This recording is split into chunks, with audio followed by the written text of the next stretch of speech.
enough of the spaghetti for now. Back into the wheel and tyre saga.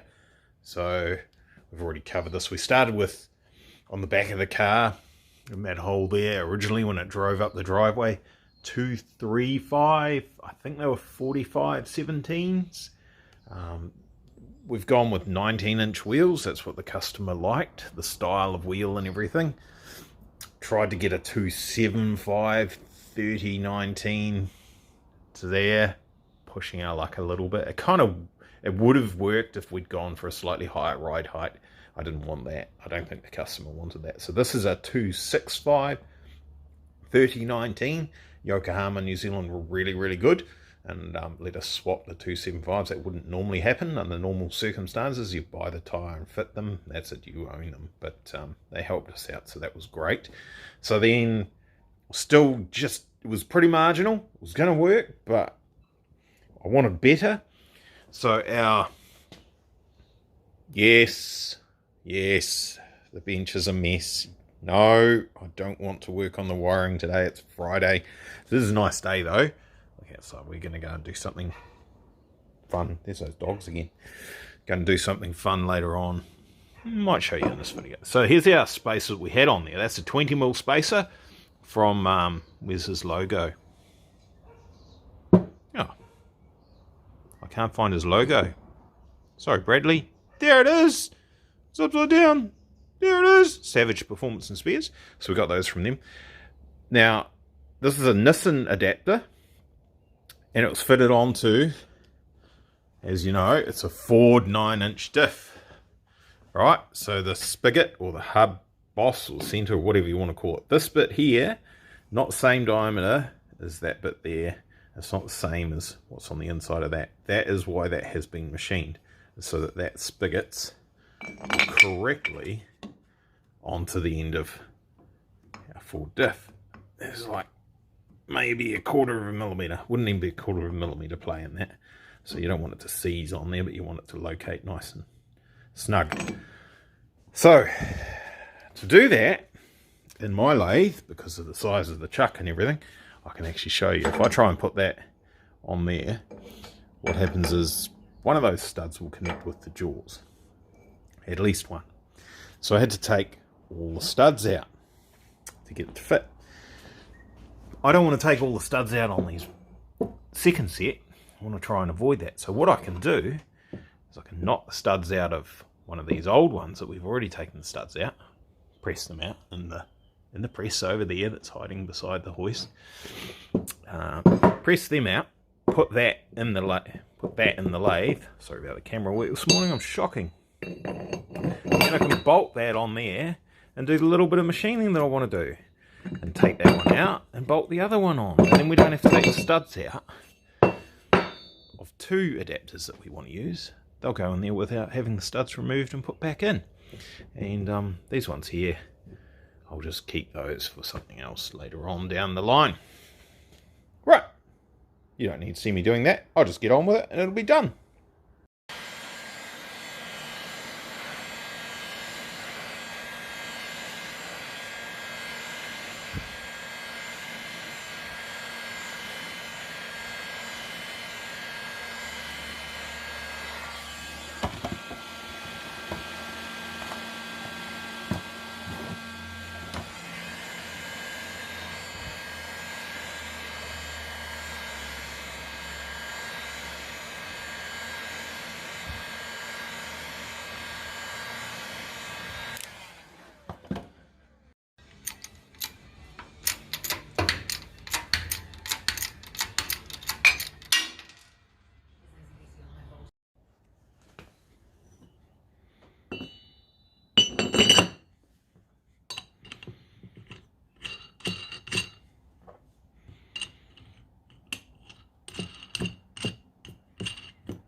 Sweet. That'll work.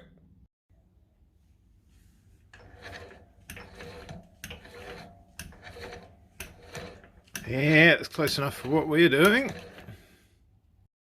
Right, we're in the ute again. Brum brum, going for a drive. Trailer on the back there. No march though.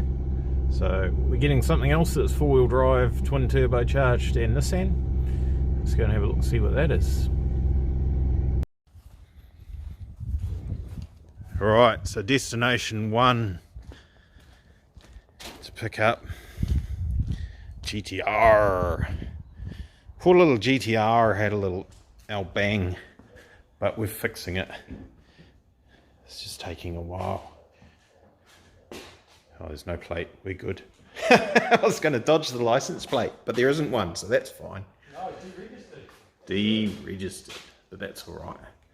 So yeah, this poor thing had a bit of a whoopsie, and she's got some new bits and pieces going on. We were doing that quite some time ago. The owner has, and yes, the whoopsie has got something to do with what's on the passenger seat there.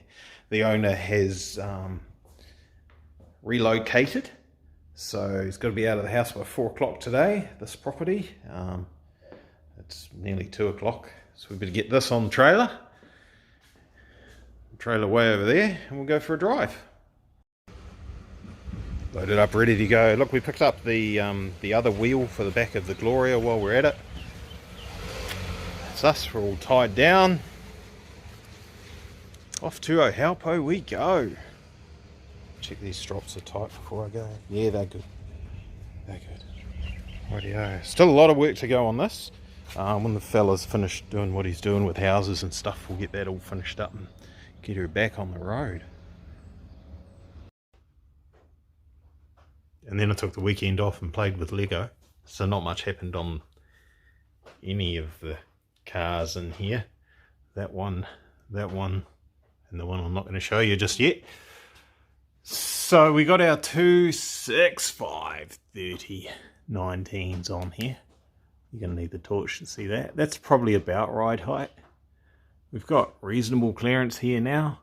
I can't hold camera, drive torch, drive suspension while we're at it. Oh, there we go. That's the clearance we've got between chassis and tyre at what should be about ride height. So it's not bad. I think it's pretty acceptable. Camera's slow, come around, there we go. I've rested the thing on the trans jack on there.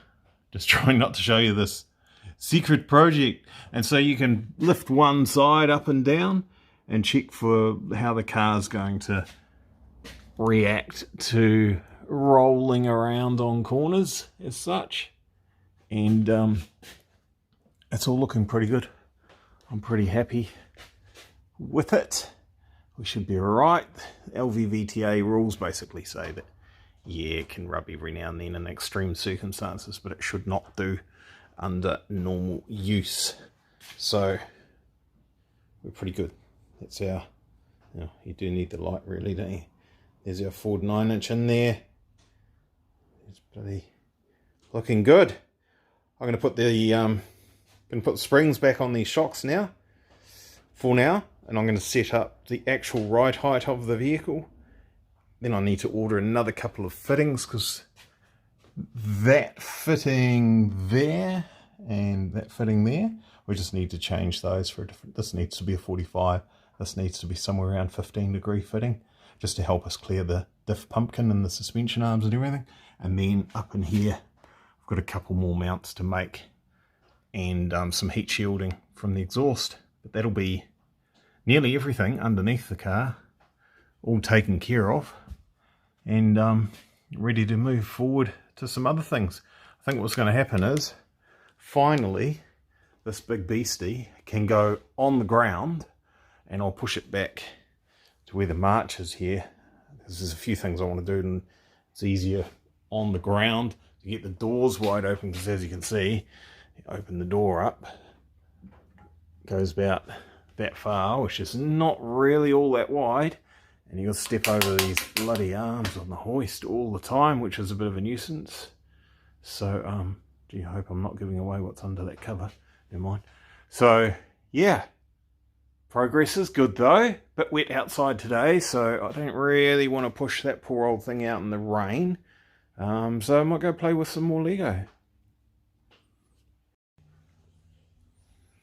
Guys, it's a momentous occasion. As you can see, the arms for the hoist, they're not under the car anymore. Excuse the grill lying on the ground. So we're clear of anything. She finally sits on her own feet at approximate ride height. So there you go.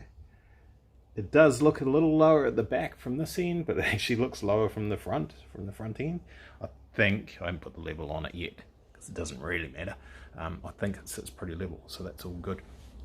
Front will have to come up just a tiny touch. The amount of travel we've got in the suspension is more than the amount of clearance we have from guard.